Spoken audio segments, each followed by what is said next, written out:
यदि पृथ्वी के बाहर जीवन है तो क्या उस जीवन में मानव जैसे बुद्धिमान जीवन की उपस्थिति है? सारे विश्व में यूएफओ उड़न तश्तरी के दिखाई देने की अफवाहें तथा कथित समाचार सामने आते रहते हैं। हॉलीवुड की फिल्मों में भी एलियन परग्रही एक प्रमुख कथानक रहता है। इन फिल्मों में उन्हें अधिकतर ऐसे खलनायकों के रूप में प्रस्तुत किया जाता है जिनका मकसद पृथ्वी के प्राकृतिक संसाधनों, जल, स्वर्ण, खनिज का उपभोग करना या मानव जाति को अपनी गुलाम जाति के रूप में प्रयोग करना है। चलिए जानते हैं एलियन के बारे में, लेकिन इससे पहले चैनल को सब्सक्राइब जरूर कर लें ताकि आपके प्रति हमारा भी मनोबल बना रहे और अगली वीडियो भी आप तक तुरंत पहुंचे। क्या एलियन परग्रही जीवों का अस्तित्व है? वर्तमान विज्ञान के अनुसार पृथ्वी के बाहर जीवन न पनपने का कोई कारण नहीं है। पृथ्वी या सौर मंडल में ऐसी कोई विशेषता नहीं है कि केवल पृथ्वी पर ही जीवन की संभावना हो।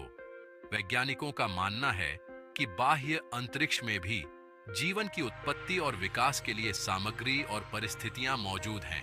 हमारी आकाशगंगा में करीब 200 अरब तारे हैं, जिनमें हमारा सूर्य एक सामान्य तारा है। आकाशगंगा की चौड़ाई 1 लाख प्रकाश वर्ष तथा मोटाई करीब 20,000 प्रकाश वर्ष है। हमारा सूर्य भी आकाशगंगा के केंद्र भाग में नहीं है। यह केंद्र से करीब 30,000 प्रकाश वर्ष दूर है और निरंतर आकाशगंगा में चक्कर लगाता रहता है। ब्रह्मांड में ऐसी और इससे भिन्न अरबों आकाशगंगाएं हैं। हमारी आकाशगंगा के परे दूसरी बद्धी आकाशगंगा देवयानी हमसे करीब 20 लाख प्रकाश वर्ष दूर है। ब्रह्मांड की अति दूरस्थ आकाशगंगाएं हमसे लगभग 10 अरब प्रकाश वर्ष दूर हैं। तो इस विशाल ब्रह्मांड में क्या पृथ्वी के अलावा सर्वत्र निर्जीव है? जिन तत्वों से धरती की चीजों का निर्माण हुआ है वे कमोबेश समूचे ब्रह्मांड में पाए जाते हैं। भौतिक विज्ञान के जो नियम पृथ्वी की वस्तुओं पर लागू होते हैं, वही नियम अति दूरस्थ पिंडों के पदार्थ पर भी लागू होते हैं। इसलिए यह नहीं कहा जा सकता कि केवल धरती पर ही जीवन की उत्पत्ति और विकास संभव है। ब्रह्मांड के अन्य पिंडों पर जीवन का हमसे भी अधिक उन्नत सभ्यताओं का अस्तित्व संभव है।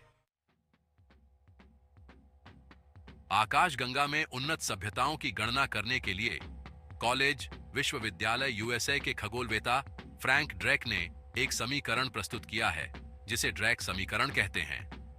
आकाशगंगा में तारों के जन्म की औसत दर, तारों के ग्रहमंडल, ग्रहमंडलों की संख्या, जीवन को धारण करने योग्य ग्रहों की संख्या, उन्नत तकनीक वाले प्राणियों को जन्म दे सकने वाले ग्रहों की संख्या, उन्नत सभ्यताओं का जीवन काल आदि बातों की गणना कर इस ड्रेक समीकरण की मदद से आकाशगंगा में जीवन की व्यापकता का पता लगाया जाता है। वैज्ञानिकों ने पता लगाया है कि आकाशगंगा के 200 अरब तारों में हमारे सूर्य जैसे लाखों करोड़ों तारे हैं। इसलिए अपने तारे सूर्य को हम अद्वितीय नहीं मान सकते। विख्यात खगोल शास्त्री तथा लोकप्रिय विज्ञान प्रस्तोता कार्ल सागन ने इस समीकरण की चर्चा इतनी बार की है कि इसे कार्ल सागन का समीकरण भी कहा जाने लगा है। सन 1961 में फ्रैंक ड्रेक ने प्राप्त तथ्यों के आधार पर अनुमान लगाया कि हमारी आकाशगंगा में ही करीब 10,000 ग्रहों में जीवन संभव है। उस समीकरण के 40 साल बाद यानी 2001 में ड्रेक की पद्धति में और सुधार करके फिर समीकरण बनाया गया तो कहा गया कि हजारों नहीं बल्कि लाखों ग्रहों में जीवन संभव है। अर्थात पृथ्वी पर जीवन है तो अन्यत्र भी जीवन होगा। हमारे पहले प्रश्न का उत्तर है कि एलियन का अस्तित्व संभव है। क्या परग्रही एलियन पृथ्वी पर आते हैं? क्या वे पृथ्वी पर फिल्मों में दिखाए अनुसार आक्रमण कर सकते हैं? शायद नहीं। तारों के मध्य दूरी अत्यधिक होती है। सूर्य के सबसे निकट का तारा प्रॉक्सिमा सेंटारी 4 प्रकाश वर्ष दूर है। उससे प्रकाश को भी हम तक पहुंचने में 4 वर्ष लगते हैं। प्रकाश की गति अत्यधिक है। वह 1 सेकंड में लगभग 3 लाख किलोमीटर की यात्रा करता है। तुलना के लिए सूर्य से पृथ्वी तक प्रकाश पहुंचने में केवल 8 मिनट लगते हैं। कई प्रकाश वर्ष की दूरी तय करने के लिए इतनी दूरी तक यात्रा करने में वर्तमान के हमारे सबसे तेज रॉकेट को भी सैकड़ों वर्ष लगेंगे। प्रकाश गति से तेज यान। प्रकाश गति से तेज यात्रा में सबसे बड़ी परेशानी यह है कि वैज्ञानिक नियमों के अनुसार प्रकाश गति से या उससे तेज यात्रा संभव नहीं है। यह आइंस्टाइन के सापेक्षतावाद के सिद्धांत का उल्लंघन है, जिसके अनुसार प्रकाश गति किसी भी कण की अधिकतम सीमा है। कोई भी वस्तु जो अपना द्रव्यमान रखती है, वह प्रकाश गति प्राप्त नहीं कर सकती है। उसे प्रकाश गति प्राप्त करने अनंत ऊर्जा चाहिए, जो कि संभव नहीं है।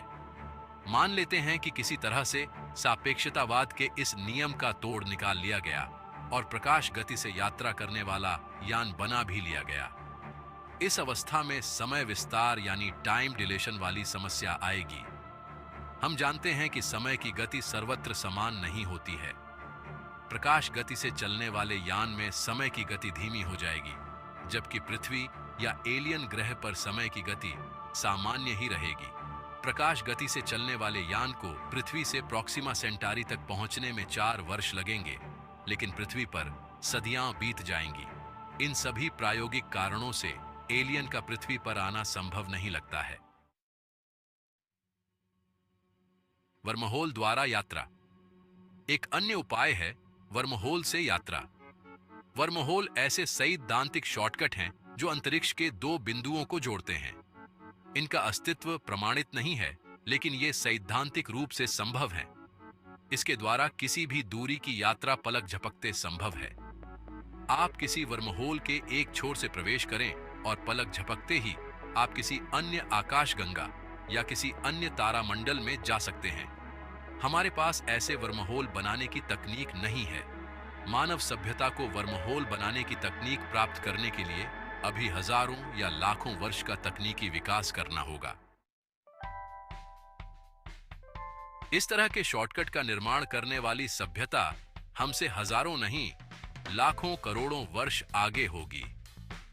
इतनी विकसित सभ्यता पृथ्वी में क्यों दिलचस्पी लेगी? उनके लिए तो हम एक आदिम या पाषाण युग के जीव होंगे। उन्हें हमारी किसी भी वस्तु में कोई दिलचस्पी नहीं होगी, क्योंकि वे हर वस्तु का निर्माण चुटकियों में करने में सक्षम होंगे।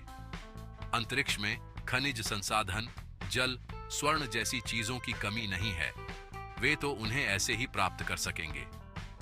मानव को गुलाम जाति बनाने की भी उन्हें कोई आवश्यकता नहीं होगी, क्योंकि उनके पास उनके हर काम करने के लिए रोबोटों की फौज होगी।